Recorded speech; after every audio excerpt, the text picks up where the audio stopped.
malee alamni bilisummaadheessan haga yoom dhibba taane tokkicha saree baqataa jiran akka jaldeessaa haga yoom lalloo lamaa jiran akka bineensaa mootummaan aangoo dhufu dhiiga keenya karaarraadha akka biteensaa haga yoom qalamni keenya seenaa dhiigaa barreessa rakkoon ummata keenya inni har'aaf kaleessa bilisoomni ofiin jedha osoo jiru gabrummaa keessa kanaafaan sagaleessa yoo rabbiin naaf haamsiise hammumaan danda'e nu garsiisu ummata Oromoo ka biyya ofirratti abbaate si kadhanne yaa Ilaahii yaa mootii mootummaansaa kooni guutuu wal gahee nu garsiisu ummata Oromoo ka biyya ofirratti abbaate si kadhanne yaa Ilaahii yaa mootii mootummaansaa kooni guutuu wal gahee nu garsiisu ummata Oromoo ka biyya ofirratti abbaate.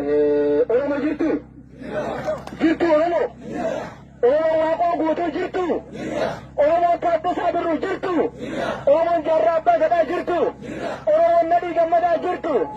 Oromoon Leendisoo Diigaa jirtu? Oromoon Jaal Waaqoomsaa jirtu?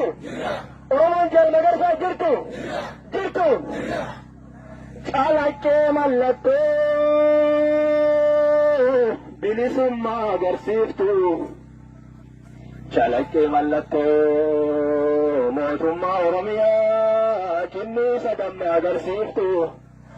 Calaqqee mallattoo Oromiyaa bilisaa barii boruu agarsiiftu.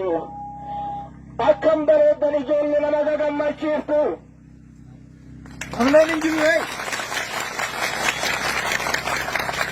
Akkam bareeddan ijoollee nama gagammachiiftu.